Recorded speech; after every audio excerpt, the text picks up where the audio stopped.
What'd you say? Sweet. Deal. Flip-flop. Okay. We got everyone? All right, so we're gonna go over some more video. You make the call, so I'm gonna call on a crew. You guys will watch the video, talk amongst yourselves, and tell me what you guys have. Yeah, we'll talk about, is the call correct? If not, what should be changed? And did the correct official call it? All right, so here's the first one.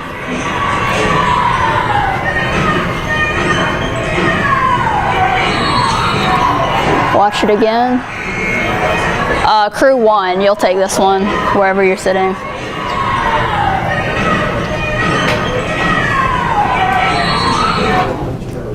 Crew 1, you guys want to see it again, or? I think it's a shooting foul. You think it's a shooting foul? Yeah. The guy that comes around to the top of the I'm good with the travel. I'm good with the travel. Okay, so the travel, he's right. We'll watch this again. When you watch it, watch the big guy who does the power move and watch his feet. Right here, 2, 3. So the travel is right there. It's really fast. So watch that. You could have seen a shooting foul, but what was called here was a travel. One more time. Okay. Yeah. Crew 2, you'll take this one.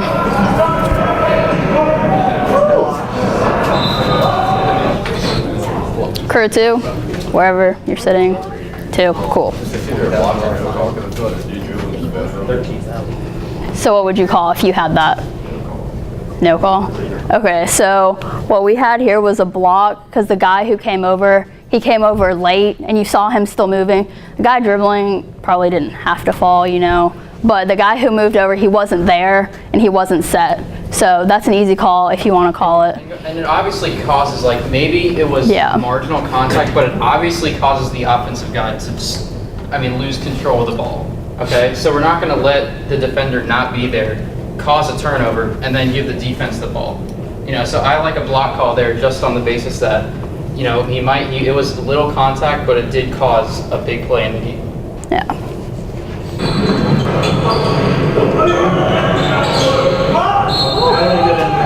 All right, so this one you might have 2, depending. Crew 3, you'll take this one. That's technical.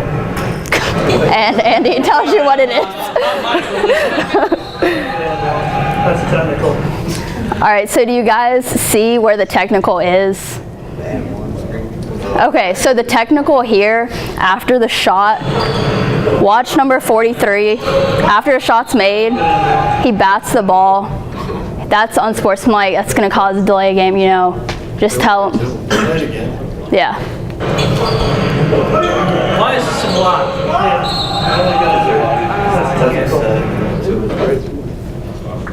Dotted here. One more time. Why was it a block? He didn't meet him there. In mid-list, right?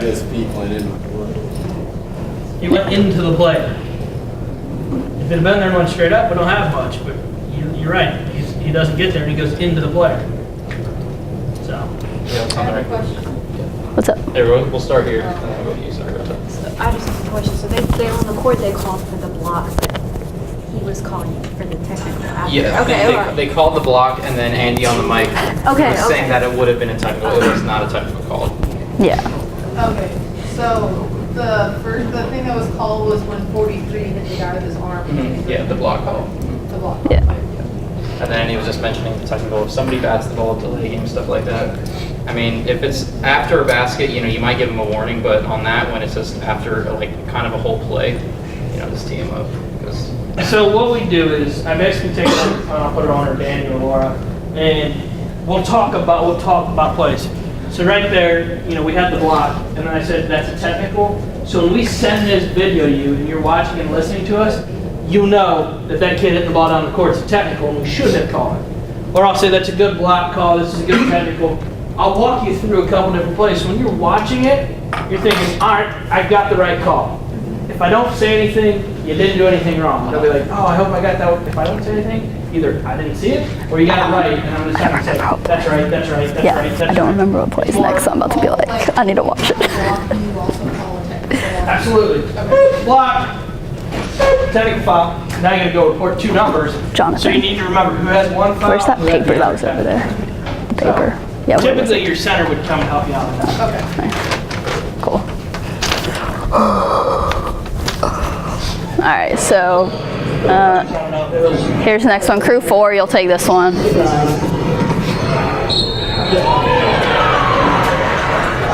Watch it one more time.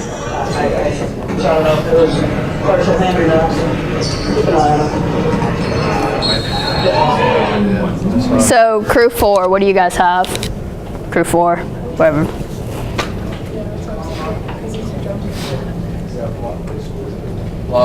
Block, yeah. That would be a block. A lot of times you'll see guys go up like that. They might have their hands straight up, but you're gonna have to watch their hips and their body too, because they might come up straight, but if they go into the offensive player, then that would be a block. So.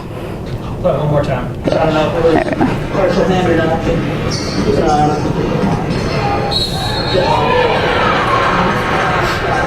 It's there.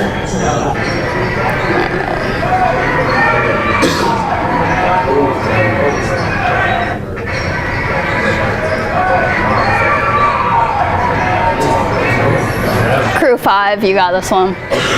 Watch it one more time. Travel. Yeah, you can tell. You'll have that a lot of times.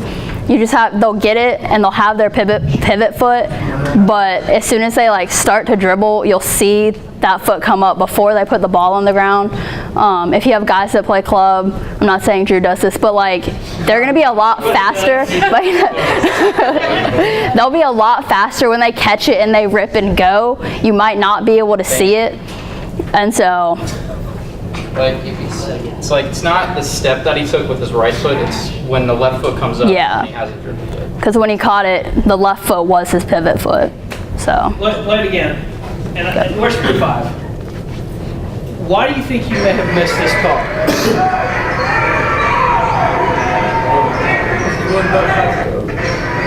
Can you bring up the camera? Roll it back, just a little bit. Because when he catches it, he like brings that. Pause it right now. A little bit further. Why do you think he may have missed this call? Crew 5. He's looking at the defender, right? You see him have a count. You're not thinking the kid's going to travel when he's got this much space. You think he's going to put the ball on the floor. I'll show you one next week, Wednesday, where I'm literally this close to the play. It's me to him away. I just get too close. Kid takes off running. He got about 4 steps in and then dribbles the ball. You know what I did? It happens. He was focused on the defensive player. If you have a good partner, and I believe that's me on the other side of here, which I don't. If you have a good partner, maybe I come pick that up. I'm also looking through a player. But if, but if your partner happens to see it, your partner can go get that. So this, I'm looking in my area, he's got his, but if I happen to sneak a peek and I see that kid pick that pivot foot up and then dribble, we'll call that travel. It's a funky looking play. But if I'm going to come get that, I've got to be 100% sure that that play is a travel, or I'm not coming to his area.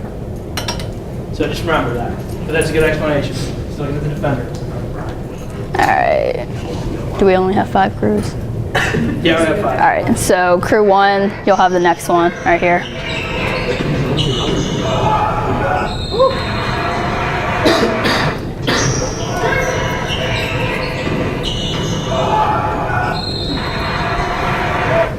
What did you guys have?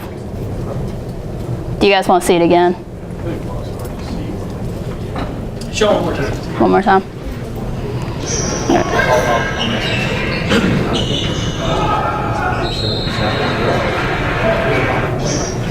What I see looks like a foul. I don't know if he got all ball. Yeah, so like, what would you guys call in that instance? What foul would you guys call? Hit. There you go. Yeah, when you watch it, you see the guy who's shooting comes down, jump stops. The other 2 guys come up. This guy in the orange right here, you'll see him come down, and you'll see his hand right there. You see the shooter's hand go down. So. And just one thing too, you'll see here, a lot of these plays when people come down like this, the players here are not good enough where they're going to come down like this and get all ball. They might say all ball, but 9 times out of 10, there's going to be some sort of arm. So if you want to call a foul like that every single time, call it. Also, a really common thing is, say if Sydney's dribbling the ball and she gets around me, and you're going to see this right here, foul every time. Like I said, the players aren't good enough where they're going to hit just the ball coming around. Okay? So unless you see it's really all ball, it's going to be a foul a lot of the time. And the same thing with that. When there's 2 players coming down like that, it's going to be a foul more times than not. Yeah. All right, crew 2, you'll have the next one right here.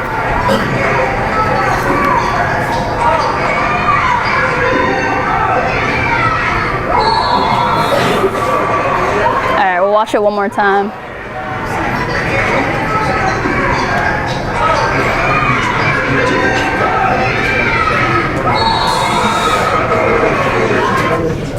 Crew 2. Charge. Anybody think that's a block? No? Alright, cool. So that is a charge. Like Andy said, when you see a charge, normally the 2 guys will fall on top of each other, and you can tell the offensive player went forward. If it's a block, they'll come apart normally. So that's a good one to see how the 2 come together. I can talk about this play. Pull your little picture up.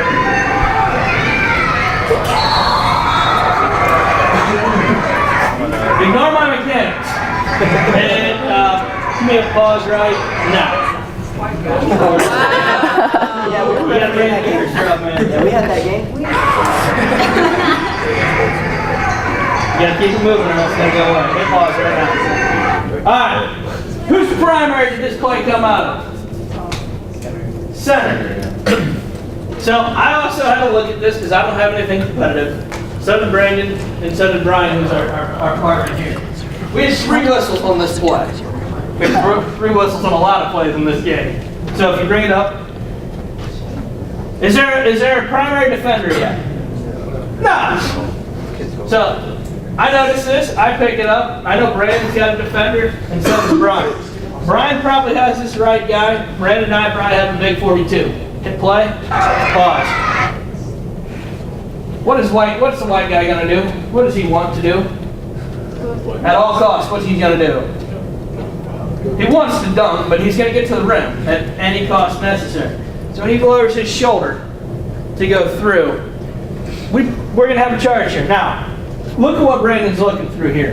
Put your cursor on Brandon behind the backboard. What do you think he sees? He sees 2 green guys, but what's he looking at? Has he got this view, or do you think he has this view? He probably has the stacked view. Now Brandon's a good official. He got a pretty good educated guess that this kid's going to lower his shoulder, and that kid was set. So he's going to have a charge on this play as well. You could have a whistle here, but what you don't want to do is what I did. Hit play for about 2.5 seconds and pause it. Stop. Ha! I run away from the play and I'm saying, beep, charge. Don't call charge this way, please. No. That's not right. Charge is this. Go like this, I'm fine with it. But just don't go run down the floor. I have a bad habit of that, just point the other way. Do as I say, not as I do. So when you call charge, player control, and then you come out and punch it. So, Brandon's got a good look. We all had a good look on this. I actually think this is a center's call. Because I think he's kind of stacked. But I know when you look at it and you see him go down like this, and the players fall, 99 times out of 100, with the lower the shoulder and the players going to the ground, you're going to have a charge. Short of something stupid happening. So just remember that on this play. For me, I should probably come running in instead of running away. Because what can happen with the guys on the floor? Something like that happens, yeah. So I probably should have asked this downstairs, but so you had 3 whistles on this, right? Mm-hmm. What if 2 or more people actually do the motion of the charge? Who actually goes up to the box and does this? So if I call a charge and Brandon comes out and does this, right? Is that what you're saying? Yeah. He goes, reports his block, and I go report my charge, and we go to the AP interim. Okay. So that's another reason. Shouldn't happen. Besides his bad charge mechanic. Another reason you don't want to just come out and sell that is that exact reason, because you see my hands up for a foul. If we both go as fast as he went, so he goes here and goes charge, I go here and go block, now we got a mess. So what should happen on that play is my hand goes up, his hand should go up, and we look at each other. And either I go, you got it, or he points to me and I got it, then I go block, or then I go charge, or whatever. But you don't want one person selling one call and then you have me selling another call, and now we're... And if I give the call up to him, and he calls a block, and I'm like, you're completely wrong, guess what? I've got to eat it. And then we go talk about it at halftime or at the end of the game to say, hey, I don't think this play was right. And then I get stuff like this because coaches are nice enough to send it to us that we can have that conversation. So, you're right. And I know Brian had a whistle over here. He just didn't put it up. He's getting his hop ready to go to call charge. This is a pretty obvious call to all three of us that it's a charge. No ifs, ands, or buts about it. But the way we executed it was not correct. So we need to execute a little bit better. Piggyback on what Brandon was talking about, it comes from patience too. It's like when you go up with it, hold it and wait, especially if there's two whistles on it. And make sure that you're communicating with your partner. You have to be very patient at first if you're starting out. All right. Crew 3, I think. Take this one.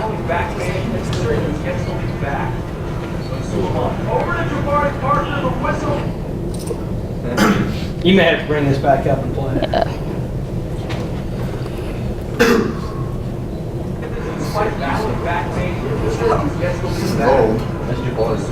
Yes, this is a couple years old. Still relevant. That's where they lost the time. All right, crew 3. Charge. Does anybody disagree with that? No. All right, cool. Yes, charge. Crew 4. Yep.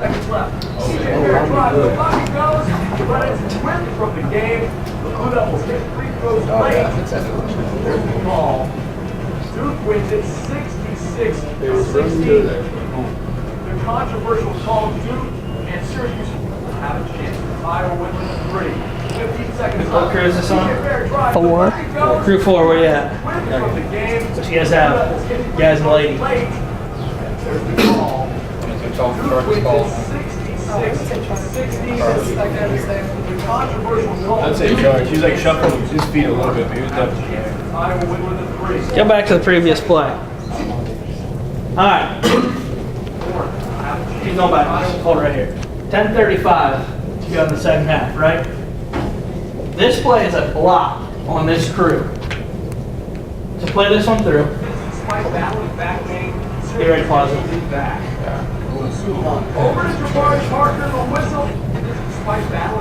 Pause it right about now. This is a block. What I want to talk about here is, if you're going to call this a block, should that other one be a block as well because it's a similar play? So when we talk about consistencies of calls, this is what I want to point out. That if you call this a charge, I'm alright if you call the other one a charge because they're similar plays. But if you call this a block, and you call the other one a charge, I think you have the calls split, to be honest. But these guys referee at a high level.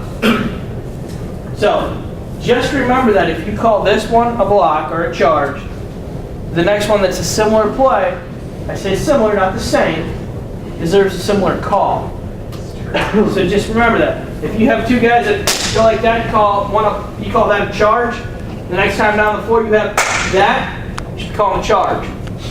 If you guess and you call that a block, similar play, unless you're 100% sure you should have a block. So I say catalog plays and remember that. Yeah? So which one would you call that one?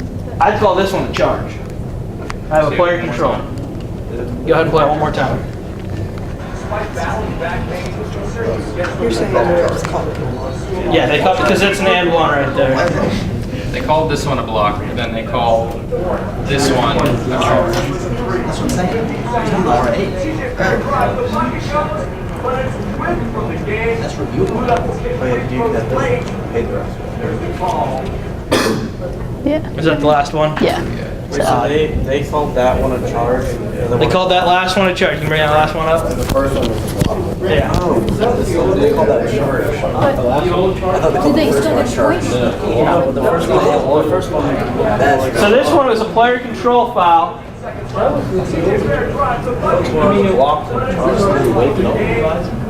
He did. He waves off this because he calls player control and goes the other way. Because on a player control, you cannot score. So, but that's the reason I show those plays. This one should have been a block. He's still moving. Okay. So why would this be a block instead of a charge? Because I feel like they're both charges. Hit pause right about now. I don't think he got here, and I think the defender is still moving off his side. So I think the defender's slipping. And I still think the offense player slips, and I think the defender's still moving. And you Duke fans, you Syracuse fans, if you remember this game, Boeheim gets tossed about 8 seconds later because he loses his crap for Syracuse. Rightfully so, he got tossed, but he lost his crap on this call. So, I say time and place. I believe that bucket falls. You call that an and one, guess what? 60 to 60, Syracuse is on the line. You call it, if you wave it off, you have to have a whistle on this one. There's no ifs, ands, or buts. You have to put a whistle on that play. And you have to sell the crap out of it. But on the second one, I think it's number 5 in white, was already there to begin with. Like he was already guarding that area. So he had time to set up, and then the guy came through and charged through him. So it was a charge. Stop. What you got to look at is when he pulls that ball off the floor on this one. So when he's pulling that ball off the floor, the ball's coming off the floor, he's now in the act of shooting. So he can take that step if that guy is still sliding. When that ball comes off the floor, it's going to be a block. Maybe we'll see on the replay too. Yeah. They give you a pretty decent view, like under the basket. Right. I think it's one more. They give you another. Like he was there. In the first one, like This view right here. You see, he's gathered. He's ready to go up. He's already going up in this because he's already on it. He's already got that step. Yeah. So pull all the way back. All right. So wait, stop it right there. All right. So you see where the referee is in the lead right now? How he's on the other side. This is why we don't rotate on a drive, right? So he's on this side. As this drive comes, he takes off to the other side. Watch it. So he's witnessing this drive as he's moving like this, which that's already one of the toughest calls in sports. And then you're adding a movement to it. So I think right there, if you start to rotate, just back out, give that call to the C. I just think we would have had a better call accuracy because of that. And if you stay right here, you're still watching that play. So if you stay right on the E of Duke, you just stop and you watch that baseline play. Because then your head and your eyes are still and you're looking through to see if that defender gets set in time. But as he moves across that lane and he's looking here, he's now trying to figure out if he's set by the time he gets here. Was the lead the one that called it? Yeah, lead's the one that called it. Even if center, just because it's center's call, even if center doesn't have a whistle, that doesn't mean you can't have a whistle with trail. That's still something that you can come in and get. Just because you're not in the perfect position to get it. Like he said, there has to be a whistle on that play. Anytime you have a play where 2, 3, 4 people end up on the ground, have a whistle. It's going to be easier to explain a call than to say why we didn't have a call. So if you see 3 people end up on the ground, have a whistle and figure it out after that. That's my advice.